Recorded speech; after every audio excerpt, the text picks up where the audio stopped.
Hello and welcome to another Monday night Q&A. My name's Sam Donaghy. I'm joined tonight by my colleague Dean Kinsella from the Assessors Field team. So good evening, Dean. How's your Monday been? Evening, Sam. Evening, everybody. Great Monday as usual. Hit the ground running. Preparations for assessments this week. Making contact with all my contractors. Giving a little heads up about the assessments due up. From the North London area, which is where I carry out my assessments. So for those of you who know me, good evening. Yep, great start to the week. How about you, Sam? Yeah, not so bad for a Monday, so it's always good to get going and up and running. We were talking off air, it's been a while since we've done one of these, so I think the last one we did was just before the summer break, and then of course since then we've had the September 27th date when after that, which Amendment 2 came into its own being. So we haven't done one of these Monday night Q&As for a while. I'll just remind people, so as with all of our live Q&A sessions, the house rules are pretty simple. We'll start off with our question of the week, which we posted out across social media channels earlier today, and we'll go through the answers to that question. Then while the audience are putting their questions in the chat, we'll go through some of the questions we didn't get around to from one of the previous Q&A sessions associated with 18.2. So if I could ask you to please put your questions into the chat, remembering as always there's no such thing as a stupid question. Please also remember to be respectful to each other within the chat, because the whole idea of this evening is that collectively we'll help each other with the aim of improving our collective knowledge and understanding of all things BS 7671 and the world of electrical safety. So as a reminder, I'll just remind everybody of our question of the week. So the question of the week was, in a multi-core or flex cable, can I oversleeve a conductor which is green and yellow throughout its length and use it as a live conductor? So once more, in a multi-core or flex cable, can I oversleeve a conductor which is green and yellow throughout its length and then use that as a live conductor?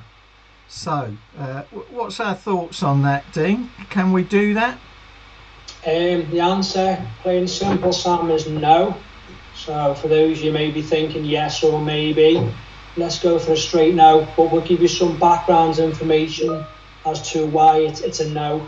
So Amendment 2, which came out on the 27th, there's a regulation in now 514.4.2, and it does make it quite clear in there, single core cables and conductors in multi-core cables identified by green and yellow throughout their length shall only be used as a protective conductor and shall not be used and overmarked at their termination, except that those permitted by regulation 514.4.3.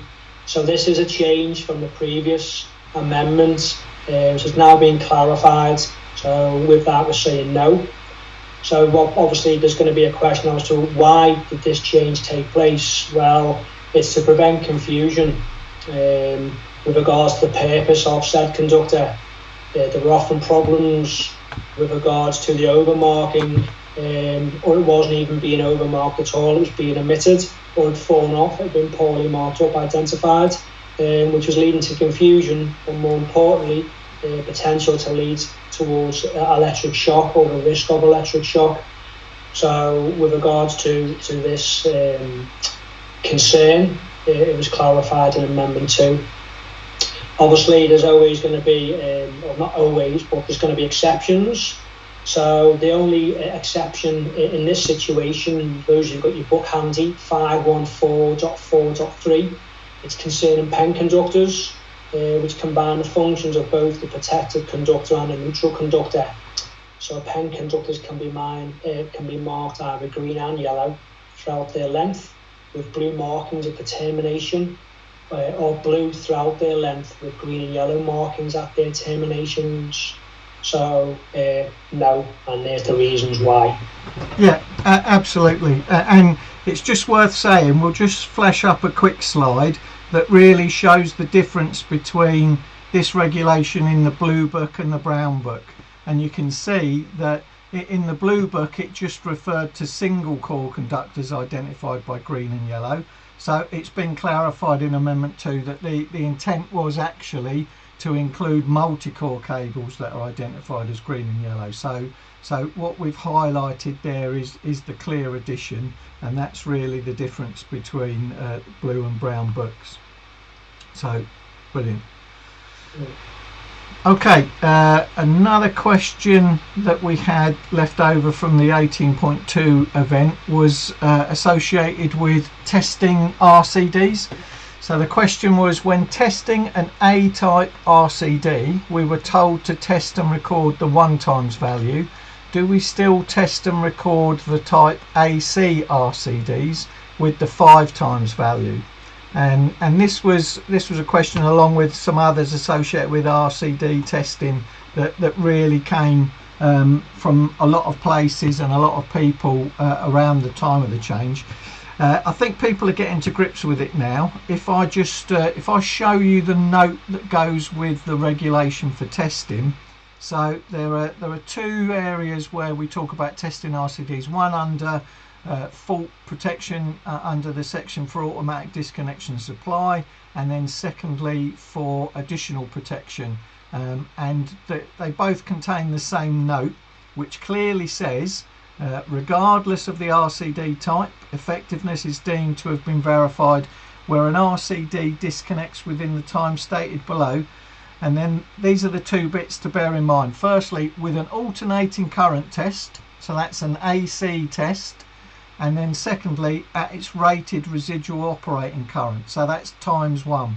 So it clearly is saying, for compliance with 7671, we only need to do an AC test at the nominal rating times 1, and then check that it disconnects in the specified time for that product. So for a general non-delay type, that would be within 300 milliseconds, and for a delay or S type would be between 130 milliseconds and 500 milliseconds.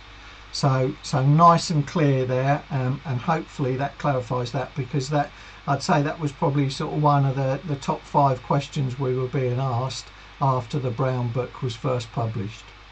Would you add anything to that?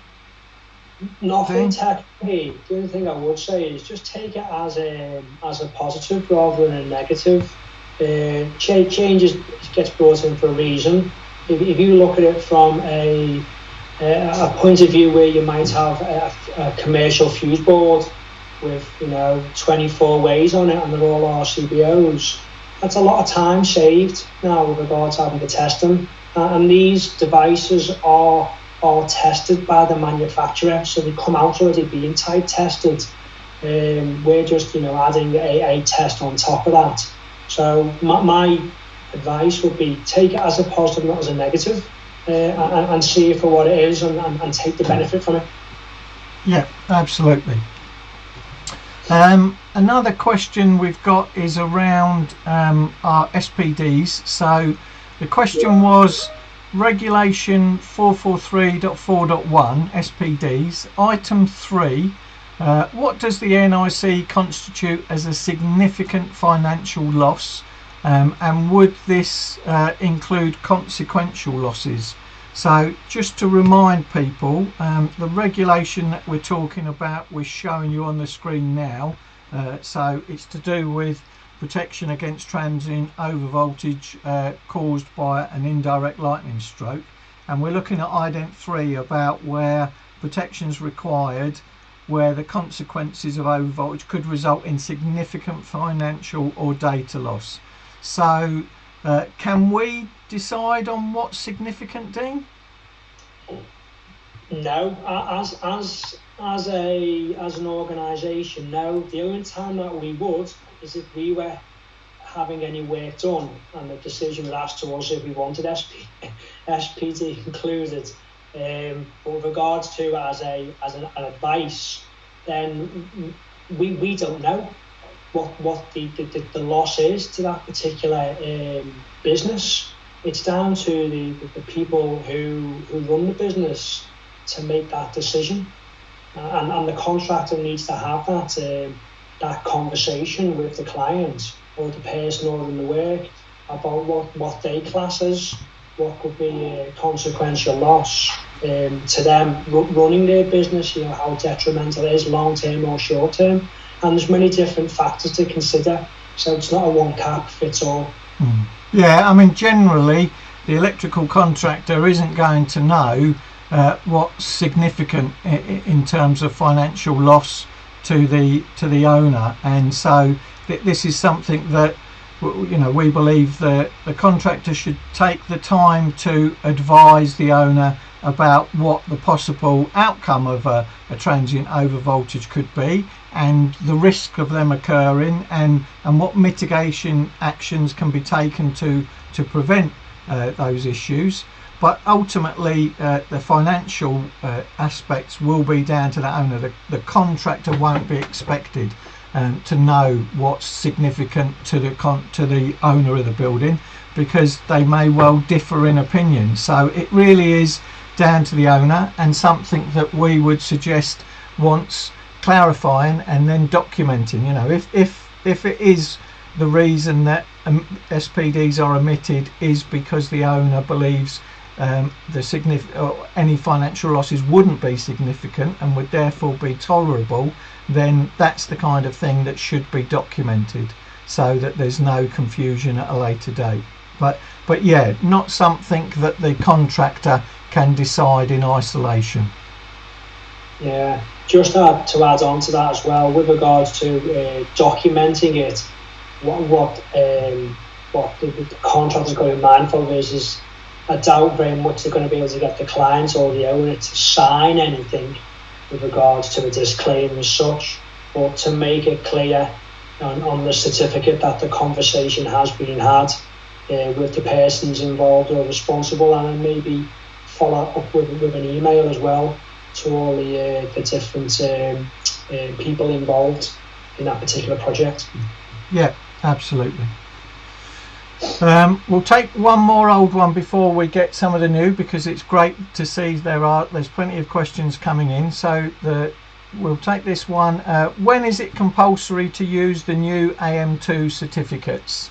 And so this nice short one, we can say that it's really any work which was begun after the 27th September 2022, which was the date that the Amendment 1 2020 was withdrawn. So any work which began after that date should be undertaken to the current standard, which is Amendment 2 2022, and therefore once that work is completed it should be certified to the same standard. So really it's that 27th September date. After anything that started after that should be done to the Amendment 2 standard. And there's some good information if you look in the introduction to Amendment 2 section. It confirms this, and it also clarifies that those regulations do apply to design, erection and verification of new electrical installations, and also additions and alterations to existing installations. So yeah, it clearly highlights the date. So are you getting a lot of questions out in the field about the date, Dean? Yes, yeah, this conversation does come up regularly at this particular time with regards to Amendment 2. As you can appreciate, I have a range of contractors from sole traders to larger contractors doing large scale long-term projects, where some of the projects may have been started and installed to Amendment 1, and there might be a situation where a point part of the project, say a block of flats, for example, that might all of a sudden be in a position where talks need to be held with the client and those involved, what amendment they want the work to be done to, whereas it might have been designed 2 years ago. So it's not that simple, but I think the conversation does need to be held internally with the parties involved and the contractor to bring it to the client's attention, and to make sure that whatever work they are doing, it is to the correct standard, but also that the correct relevant certificate is being issued to the client as well for that work, so it doesn't rise to any confusion or doesn't mislead the client as well. And a lot of softwares will have been updated already, where the contractor may have been doing the work to Amendment 1, but might have issued an Amendment 2 certificate. So they've got to sit down and basically look at what work they've got in and what work they're completing. And it's straightforward. They're just making it more complicated than what they believe it to be. And as the statement says there in the note, it mentions about design, erection and verification. So that happens after 27th, then to Amendment 2. Yeah. And anything before, there's got to be a discussion held, depending on what stage of the project it is. Yeah. Okay, we'll take some of the ones that are coming in from the field. So thank you very much to those that are doing it. The first one is quite lengthy, but it's a good question, so I'm gonna go with it. So this engineer has said, I'm carrying out an EICR to Amendment 2 on a domestic property within a block of flats higher than 18 metres. That's not on a PRS. So I've used the standard EICR and selected domestic on the EICR online software. I'm hoping you can help me because the online and tech team combined couldn't answer what seemed to be a simple question. Can you tell me where is the tick box regarding the presence of AFDDs where required or applicable so that I can code it C3, or do I have to manually include it myself? Okay. If you look on the EICR Amendment 2 sheets, there isn't a tick box in the schedule of inspections for absence of AFDDs, or also for absence of SPDs. They are both covered on the pages associated with circuit details and test results. So if there's an omission that's needed, it can actually be recorded on there and then still followed up with the correct classification code on the observation section of the EICR. Okay, so although it's not included in the schedule of inspections, it is covered on the test and circuit detail section of the EICR, and just like any other circuit details or circuit test results, it can still result in a classification code which should still be recorded on the observation page. So yeah, just because there isn't a defined tick box in the schedule of inspections doesn't mean it's ignored, and in fact it's not ignored, it's actually covered within the pages of circuit details and test results. So I hope that answers that question, and then you can record it as a cross or whatever additional comments you want to put on those pages, and then transfer the associated classification code and observation description into the observation section. So I hope that one helps. Have you been asked that before, Dean?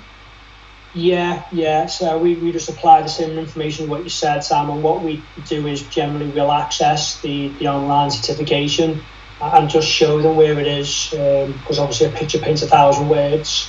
And for those that are have got their assessment due up and they are thinking the same as what the engineer has put the question in, is ask your assessor during the assessment if they can just go through with you as well, which they will be more than happy to help. Yeah, absolutely. Another one which is a pretty standard question, one we frequently get asked. So this is from Mr. Luke Turner. So, evening gents, is it acceptable or unacceptable to calculate your R1 plus R2 value by subtracting ZS from ZE and Y? So yes, it is unacceptable. The reason being is that we're supposed to do an R1 plus R2 or an R2 test before we do any live testing, i.e. ZS or ZE, because we're trying to ensure that we have got a dedicated protective conductor for that circuit. So that's why we need to do one. We can't infer it from a calculation, because the calculation of ZS and ZE may take the benefit of a fortuitous parallel path which we might not always be able to rely on. So we have to have confirmation of protective conductor first. So we have to do an R2 or an R1 plus R2 first, and then we do our lives test. Now, it's acceptable to calculate ZS from two measured values, that of ZE and then that of R2 or R1 plus R2. So we can calculate ZS, but what we can't do is we can't calculate R1 plus R2 because we might be using live testing values which have got the benefit of a fortuitous path which may not always be there. So a common question, wouldn't you agree, Dean? Yeah, we do have these conversations quite a lot when we have our assessments, and I believe it is down to the industry and the whispering that goes on, and obviously that needs to be put into line. So to clarify, even if you look in BS 7671 and go to 643.2, it does make it clear about that the measurements of or the confirmation of constitutive conductors shall be verified, whether it be a radial circuit, bonding circuit or ring final circuit, and then obviously you should be then comparing them readings, and if there are any concerns about the readings, then you should check them before proceeding to the next one, because as you rightly said, we want to make sure the installation is safe before we energise, and by calculating the value doesn't guarantee that the circuit is safe before we turn it on. Yeah. So we need to obviously remove this hearsay in the industry of it's okay to calculate the R1, R2. It is not. No. Okay, it shall be measured. And it's easy to spot, isn't it, on an installation certificate where all of those values add up perfectly. That kind of tells you that, oh, you know, that's not the norm, especially if we're in large installations where we've got metal containment, for example, that provides a parallel path. So yeah, it's a definite no-no. Yeah, and CPD is also a good one, because obviously we've all started different times within the industry, and you take on board what your peers tell you. So you should always challenge in a positive way what the information is being given to you as to where it references to, and CPD will support you in understanding the requirements of the current BS 7671, so you can hopefully bring it to the attention of others and lead by example. Okay. Another question that's come in tonight is it reasonable or accepted to omit to incorporate RCD protection to an existing safety critical environment? And the examples given are perhaps railway and aerospace. The engineers also added, I appreciate a risk assessment is needed, but with each amendment the margins are smaller. So if one thing I would say is that we as an industry and the NIC in particular fought hard to have the risk assessment associated with the emission of RCDs for additional protection on socket outlets maintained, because there was quite a push from a lot of health and safety based organisations to remove the risk assessment on the basis that they weren't being done properly, often weren't being appended to the installation certificate. So it was quite a hard fight to get that maintained where it's needed, because of the type of environment and the usage that those socket outlets are being put to. So one thing is we're making sure that all of our contractors are aware of, if they are going to use that, which is acceptable, they have to complete the risk assessment with the users of the installation, because again, pretty much like consequential damage and losses, that the contractor on their own can't be expected to be able to say exactly how those socket outlets are going to be used when he leaves site. So the risk assessment should be done with the responsible person who will be responsible for how the sockets are used and who they're used by. So yes, and then in general, with regard to 7671, you do always have the option of departures. 7671 itself outlines the fact that we can have departures, but where we have departures, we have to be able to provide evidence that they're no less safe than if we had complied. So if we are going to use things like other safe systems of work that are in place, then they have to be documented properly. So yes, it is still. I understand your comment about with each amendment the margins are getting smaller, and we have to recognise some of that is because in the past perhaps those risk assessments haven't been done as vigorously and as thoroughly as they need to be done. So if we want to maintain that option, which I would suggest we do as an industry, because there will always be situations where they're not required and would actually be non-practical to add them, then we need to start doing those risk assessments properly and ensuring that we append them to our installation certificates. What's your thought? Any further thoughts on that one, Dean? No, I would, from a contractor point of view, always encourage the installation of RCD and explain the purpose of it, and obviously and the fact that it can prevent the electric shock, and also make the clients aware of that. That's my advice. Always push for RCD, explain the purpose of it, and then to do what you can. Okay, in a domestic dwelling with a circuit which has smoke alarms being added to it, require an SPD. So I think that this question's around the addition in Amendment 2, which talks about SPDs being required for safety services. If you look in Part 2 about the definition of a safety circuit, then a domestic smoke alarm would definitely fall into that definition. Because it talks about warnings of danger.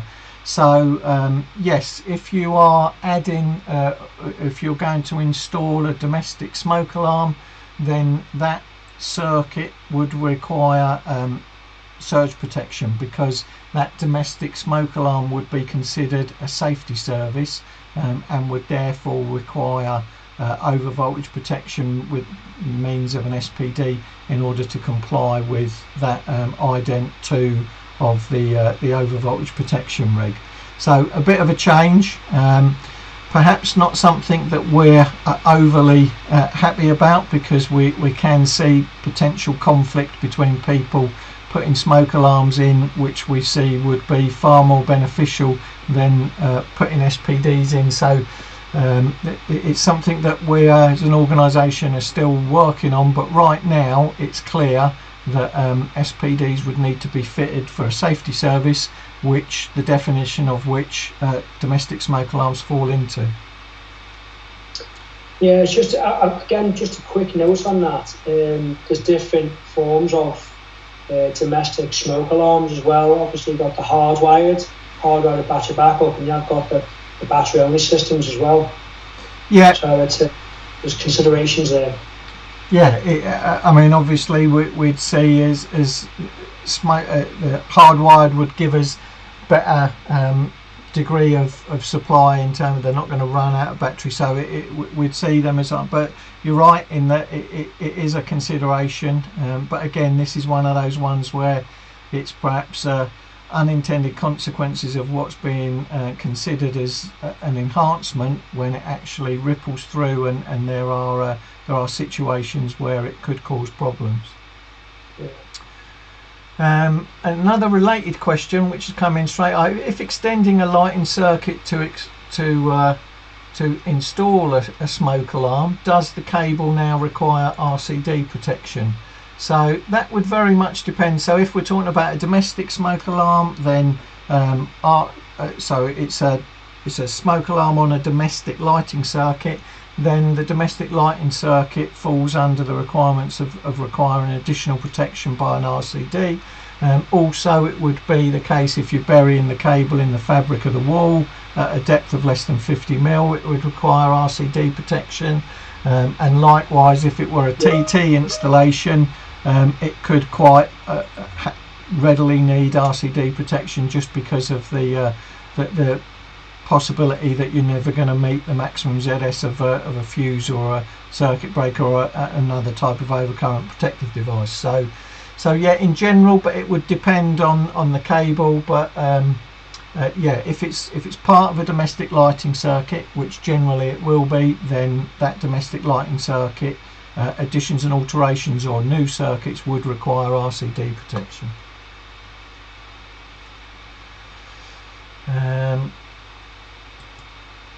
Let's have a look. When installing new heat, smoke, CO alarms, new circuit or addition to an existing lighting, it is now a requirement to install SPDs on the circuit and will be seen as a C2 on an EICR if it now isn't.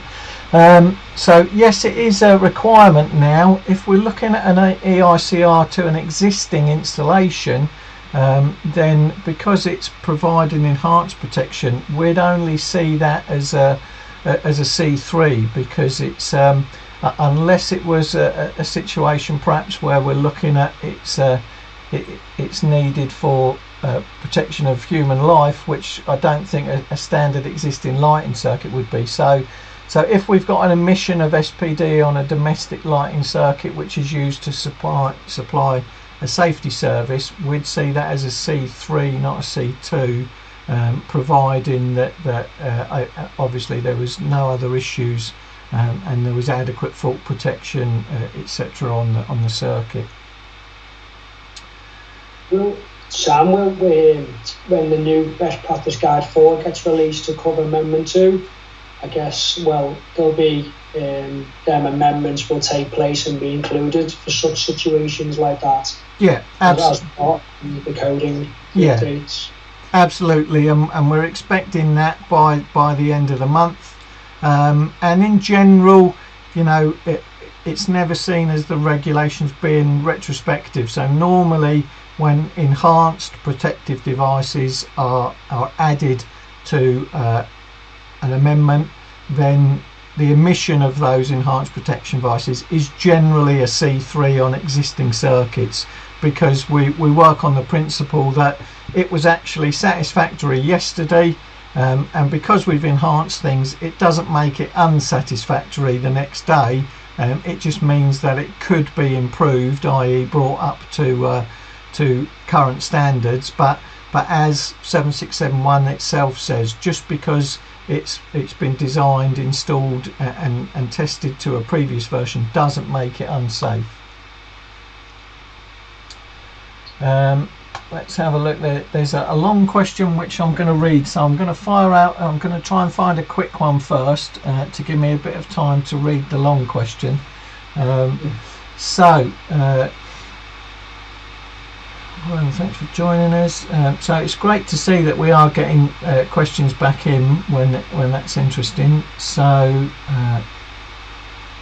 at which point are AFDDs required to be fitted, for example, at a nursing home, changing a damaged socket, changing a number of them as an upgrade, or only if adding to an existing circuit? So if we take that as a general one, Dean, when we've got enhanced requirements, do we have to update the existing installation, or does it only come in with new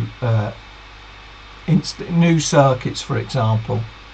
We'd be looking at alterations and additions to the circuits, as opposed to what the question was leading towards was maintenance, i.e.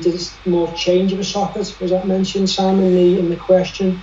Yeah, I think it's really looking at clarification. So as you say, we probably need to differentiate between a maintenance change and then an addition or an alteration, and then a new circuit, and then where we're doing nothing other than just looking at the installation with regards, does it have to be upgraded to the current edition? Yeah, so in that situation, it's a like-for-like change for the accessory, then no. But if there are alterations to the existing circuit that has been extended, or you're running an additional circuit in from the fuse board, then the current BS 7671 Amendment 2 shall apply. Yeah, absolutely. So it's never retrospective. As you say, if we were doing a like-for-like maintenance change, you might consider talking to the user about the possibility of an upgrade, but it would only be a conversation, definitely not a regulatory requirement. And then, like you say, if we alter a circuit, then again the alterations have to comply with current regs, strictly speaking. So you may not have to update the whole circuit, but sometimes it's more practical to do the whole circuit because it's impractical to do portions. And currently, where we've got things like AFDDs, for example, 7671 tells us they have to be installed at the origin of the circuit. So that would be a requirement to protect the whole circuit if we were adding a circuit that altering a circuit that requires AFDD protection. I'm going to make a note of we've got a long question in from an engineer, Gore. I will come back to you, Gore, but that's it's a long one which I need to do a bit of work on and refer to you. If I'm correct, the Connection magazine needs to be careful how they word their answers to prevent confusion. So I want to have a look at the Connections answer that you're referring to, and then we'll come back to you. We'll post something out either on social media, or if we do get your contact details, we can respond to you directly. Let's have a look now where we're coming to. Need to do a consumer unit change on flat 1. It's a house with 4 flats. Is this HRRB? AFDDs apply. So well, whether it's a HRRB doesn't really depend on the number of flats. We've actually got, I'll just flash up, so just to make it clear, there's note 1 which gives us our definition of a HRRB. So it's a high risk residential building if it's residential, of course, and it's either over 18 metres in height or in excess of 6 stories, so 7 stories or more. So depending upon your building, which I think you've said is got 4 flats, unlikely, unless they're 2 stories each, unlikely to be over 7 stories high, so wouldn't really fall into that spec of a HRRB. And if they are 4 separate flats, it is not going to fall into the spec for a house of multiple occupancy either. So possibly not, but just check those height and story requirements that define whether it's a HRRB or not. And let the client and the person ordering the work know about this significant change as well. Reference to BS 7671, so the client can see it themselves. Yeah, and just following on from that, there's another question: does a public building or community hall require AFDDs on all newly installed circuits? Well, first of all, they're not a requirement on all circuits. They're only a regulatory requirement on single phase socket outlet circuits rated up to 32 amps. And then they're only a regulatory requirement on that type of circuit in those 4 defined building types. So that's a HRRB, a HMO, purpose-built student accommodation, and a care home. So a general community hall wouldn't be a regulatory requirement. It's really, if you look at it, it's around possible difficulties with evacuation, so hence the high risk residential building and the care homes. It's against harsh use, so the student accommodation. So not a regulatory requirement in something like a community hall. It could still be considered, and you could still talk to the person ordering the work about possible enhancements, but wouldn't be a regulatory requirement unless it falls into one of those 4 building types. Sam, just a quick one for the audience. Have we got any clarification on what defines a care home? Yes, Yeah, we've put something together. Again, it's something that's been introduced as a term in 7671, but it isn't in Part 2 definitions. So we've had to look outside. And if you go to the both the government website and the NHS website, they give you clear definition of what care homes are. And in fact, in England and Wales, they have to be registered as care homes, so you can check with your local authority in those countries as to whether or not the building is a registered care home. But yeah, we'll be posting out some information on that very soon. We're just actually working on the definition, but we've basically got them from those reference sources of the government website and the NHS website, which define what they are. So lots of questions on AFDDs. I think there's some engineers replying to the previous one. So not over 18 metres, but over 4 flats per dwelling. So yeah, saying that it needs to be 18 metres or more, or 7 stories or more. At which point are AFDDs required to be fitted, for example? So that's the one that we've just done. I would say that yes, it would be classed as a house of multiple occupancy, possibly, but if it's 4 independent flats, possibly not. So it really does need looking at. And again, HMOs are defined by the government as being a certain number of tenants living independently. So again, you can go to your local authority for clarity on what HMOs are. And if they're a large HMO, which I believe is 5 tenants or more, again, they have to be registered with the local authority. Somebody's mentioning earlier about thanks, I knew I was right, so that settled a friendly debate with a fellow Spark. So that's good, but remember, always be kind, even when you're right. What was the reasoning behind including ZDB readings now on an EICR as previously only ZE and prospective short circuit current? Certificate does say complete in every case, so I assume this is for domestic as well. Yes, it is, and that's really to signify that quite often if your distribution board is away from the origin, then there's going to be a difference between ZDB and ZE, which is the external installation measured at the origin. So ZDB was a term that I think was well used around the industry, and we used to actually have on our certificates and reports for a long time, and I think it's something that we petitioned for, and it's been accepted, so now that's included on the Appendix 6 standard forms, because it takes into the account that often your distribution board isn't at the origin, so that measurement that you make there of impedance isn't a ZE, it's a ZDB, and that wasn't often reflected. It was always termed ZE on some of the standard templates, so something that we've changed.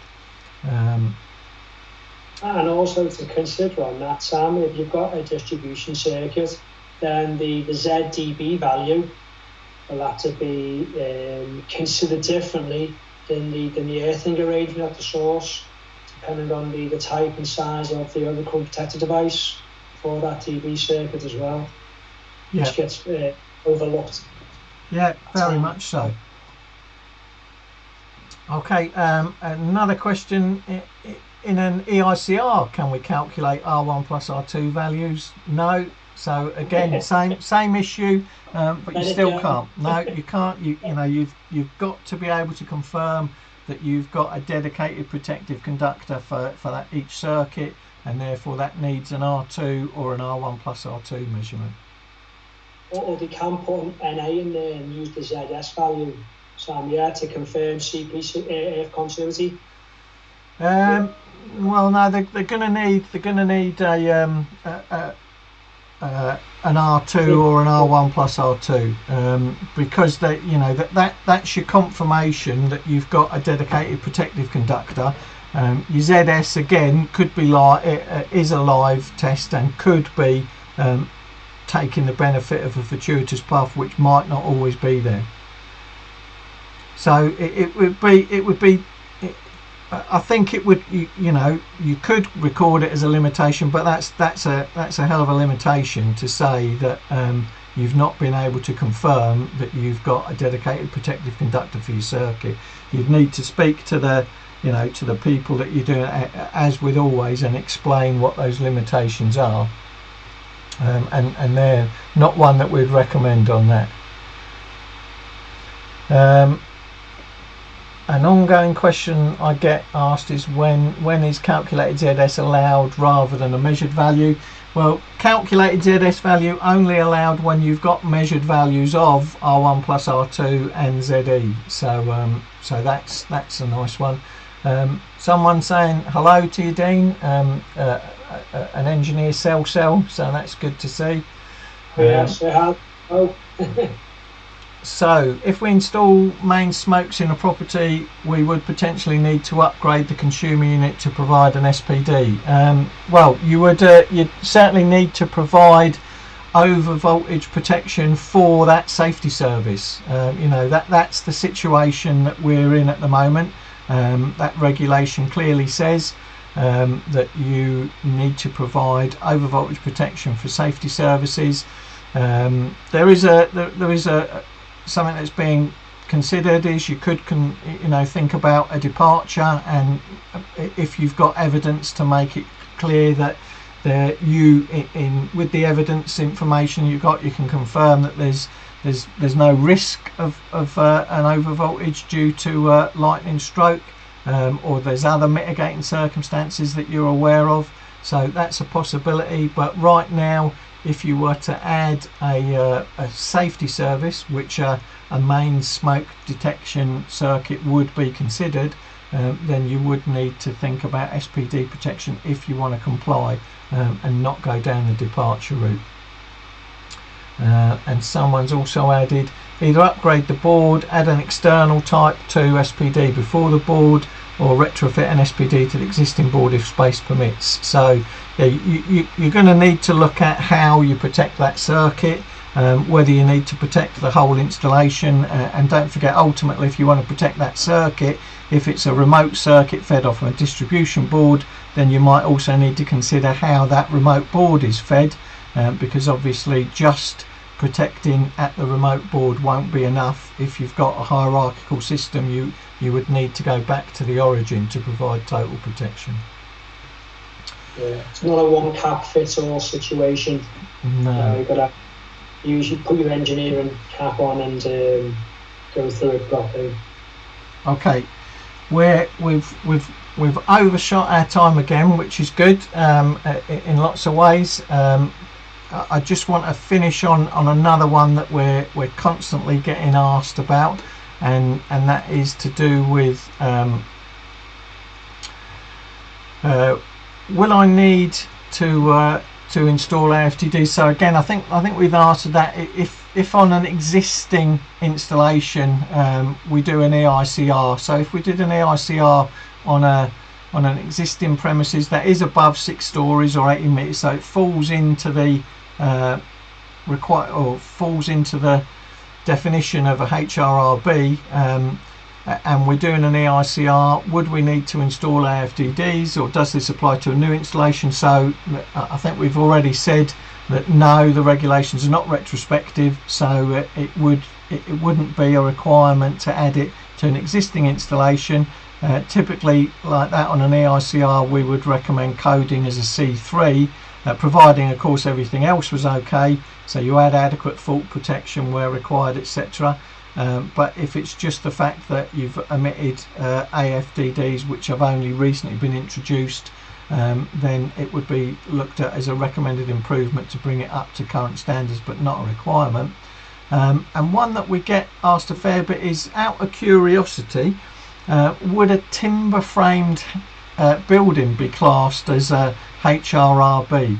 So what's our thoughts around that? Timber frame building, would that be a high risk residential building? Well, if it's over 6 stories or 18 metres, then yeah, as it states quite clearly in BS 7671, but the chances of that under the the BS7671, although it may be at risk of fire. It doesn't fall under the category that the high-risk residential states in BS7671. Yeah, I think it's worth mentioning. Discussion with the client about that. That's all. Yeah, and there is. Remember that there is there's a defined section in BS7671. It's section 422.4, and that specifically covers precautions required where the particular risks of fire exist due to combustible construction material. So it would mitigate for covering what you need to do to ensure that you're not going to raise the temperature of that combustible construction material as a result of the electrical installation. So although it doesn't fall into the category of a HRRB, it is catered for in that section 422.4, and of course there's going to be lots of other relevant areas of 7671, but in particular that section 422, which is associated with particular risks of fire due to combustible construction material. Yeah, and that's not a new regulation, Sam. It's actually been around for a while. It's just only now coming to light more because of the amendments with regards to high risk residential, that preceding buildings still may be at risk, but under that particular regulation that you just mentioned, them and shall be installed and discussed accordingly with the client. Yeah, and I think it's one of those ones, although we don't tend to generally use combustible material in construction, it can be, and we're seeing a lot of barn conversions, etc., where they are of combustible material, so it's becoming more and more common. Right, we're gonna wrap it up there before we get told off for overrunning completely. Just to make people aware, if you haven't already downloaded our new Pocket Guide app, then please do. That's something that's we're getting some very good feedback. People are finding that very useful. In terms of future events we've got coming up, we've got some wires coming up. One in a couple of weeks' time, associated with review of electric vehicle charging installations, followed up by, towards the end of November, a wire on installing AFDDs. So based on the number of questions we've had tonight, that should prove very popular. And then the last wire of the year is an introduction to prosumer installations. Obviously chapter 82 was new to 7671 this time round, so that webinar will act as a very good introduction. And also, as well as the live ones, please be aware we've got over 35 wire webinars which you can watch on demand on the website. So if you log into the customers portal area of BS7671 for our registered contractors, there's lots of wire webinars which you can watch on demand, and they'll fulfill CPD requirements very well. So without much further ado, thanks very much. I really appreciate the questions coming in. If we haven't got round to answering your question tonight, we'll get round to them as part of the next session. They'll be our opening questions, and we'll perhaps also use some of them to post out on social media. To the engineer that asked the question about part 6, we will definitely come back to you on that question. And just to make you aware that we'll do another one of these Monday night Q&As in a fortnight, which will be October the 31st, last day of October. Halloween, yes. Right, yeah. So, well, whether we will, we probably will do, because we'll be missing some wires in a couple of the Wednesdays. So yeah, that's something to do. Perhaps we'll have lots of Halloween themed questions. Well, I can't think of anything of them on the market. I can certainly think of Christmas and Christmas tree lights, but yeah, never had any Halloween questions, I don't think. Halloween masks are going to be compulsory for those that attend the live Q&A on the 31st of October. Yes. If you haven't got a mask on, then your question won't be answered. Okay. Yeah, Sam and I and the rest of the team, we really appreciate everybody who comes on to these live Q&As. Spread the word. We won't be here if you're not there. We need you to come to the live Q&A so we can have discussions collectively and raise the standards. We do have the on-demand Q&As that you can look at through the likes of YouTube as well. It does count towards your CPD, although it's not CPD accredited, and we love doing this, and we love using the audience and wanting to participate. We want these questions, we want to collectively raise the standards. So keep up the good work and keep us here. That's great. Thanks very much, and hopefully get on the NIC website and sign up for those upcoming webinars. You know, we've had some great numbers in the past. I think the last 2 webinars we did, we had 2,000 and 1,900 people watching them live, so that's just phenomenal. So yeah, sign up for the upcoming webinars, and if we haven't answered your question, keep an eye out on social media over the next few weeks, and we'll also make sure that we start off in a fortnight's time going through some of the Q&As that we didn't get to answer this time. So thanks very much, and we'll see you again in a fortnight. Yeah, take care and be safe. Thank you.